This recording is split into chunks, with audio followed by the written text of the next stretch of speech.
Imaginez un instant ce graphique crypto et que vous avez investi au tout début du projet et que la courbe ne fait que grimper. Si vous êtes dans la crypto-monnaie, vous vous êtes sûrement demandé comment dénicher ces pépites.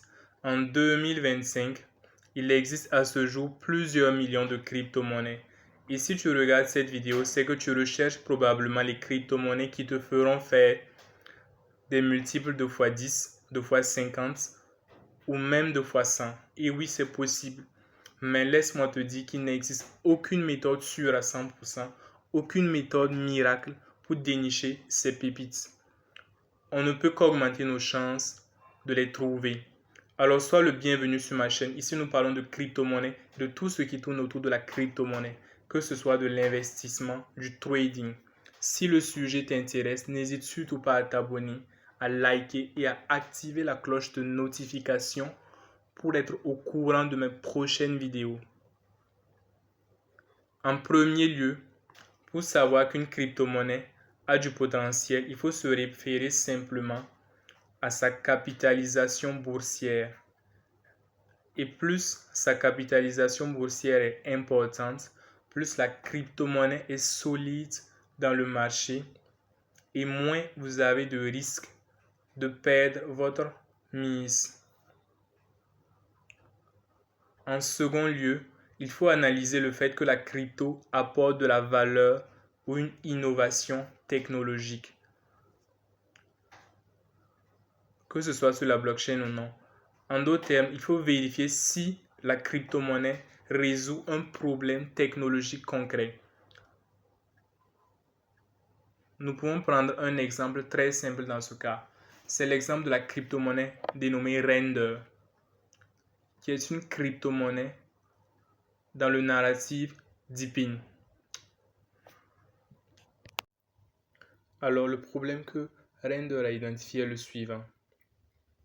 Avec l'arrivée et le développement à très grande vitesse de l'IA, de l'intelligence artificielle, les besoins se font de plus en plus grands pour les GPU pour faire de l'IA générative, réaliser des vidéos avec des effets spéciaux et bien d'autres tâches. Et cela nécessite des cartes graphiques extrêmement coûteuses. Et c'est là que Render entre en jeu. Avec sa solution de fragmenter la puissance nécessaire pour réaliser ces tâches grâce à la blockchain, tout le monde peut fournir une partie de sa puissance inutilisée. Que ce soit la puissance de son téléphone, de son PC et d'autres appareils est bien sûr récompensée en retour. N'est-ce pas génial? Et pour preuve, des géants comme Netflix dans le domaine du cinéma utilisent Render pour réaliser certains de leurs films. Et grâce à cette valeur qu'ils ont réussi à apporter dans la technologie, leur token a évolué jusqu'à atteindre aujourd'hui une capitalisation boursière de 2,6 milliards de dollars et ainsi réussir à faire partie du top 100 des crypto-monnaies sur CoinMarketCap parmi les millions de crypto-monnaies qui existent à ce jour. Voici un exemple concret d'une crypto-monnaie qui résout un problème concret sur la blockchain, un problème concret technologique. Et des projets comme ça, il y en a plein d'autres. Si vous souhaitez que je fasse une vidéo sur un projet particulier, n'hésitez surtout pas à me le notifier en commentaire. Le troisième critère qu'il faut regarder, c'est la tokenomics. Et c'est simplement la manière dont les tokens ou les crypto-monnaies sont distribuées. Elle désigne aussi la fréquence à laquelle les tokens du projet sont libérés pour être disponibles pour le trading, la vente et l'achat.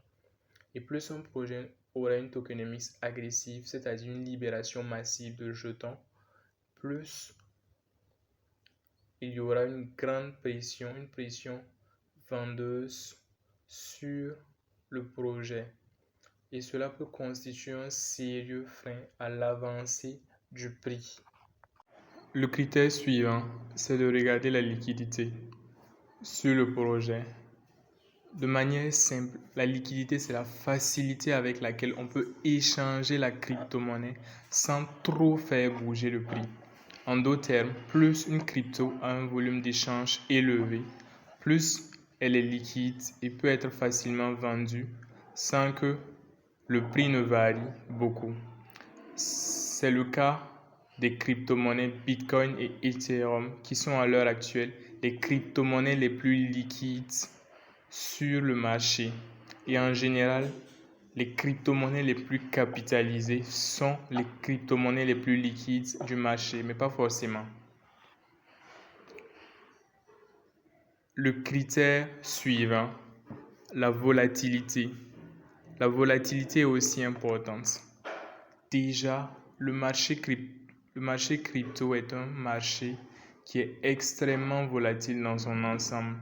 Et dans ce marché, il y a des crypto-monnaies plus volatiles que les autres. Et lorsqu'une crypto-monnaie est très volatile, des fortes variations, elle a un haut potentiel de hausse mais aussi de baisse. Si vous aimez le risque, ces crypto-monnaies sont pour vous. Par contre, pour une crypto-monnaie qui est peu volatile, vous avez moins de risques de perdre votre mise, mais vos bénéfices sont restreints. On peut aussi parler de la scalabilité. Quand on parle de scalabilité, on s'intéresse tout simplement au nombre de transactions par seconde sur le réseau. Plus un projet, plus le réseau est scalable, plus il attire de nouveaux investisseurs parce qu'il arrive à exécuter rapidement les transactions. Et donc, par conséquent, il intéresse les investisseurs. C'est le cas des blockchains comme celle de Solana qui ont très bien performé plutôt grâce à leur technologie blockchain scalable, plus scalable par exemple que l'ETH. Alors nous arrivons au terme de notre vidéo. J'espère que cette vidéo vous a plu et vous aura au moins appris quelque chose. Si vous avez aimé ou appris quelque chose, n'hésitez surtout pas à liker, à vous abonner, à commenter et à activer la cloche de notification. Si vous avez aussi des questions, n'hésitez surtout pas à me faire part de ce que vous pensez de la vidéo. À bientôt. Ciao, ciao.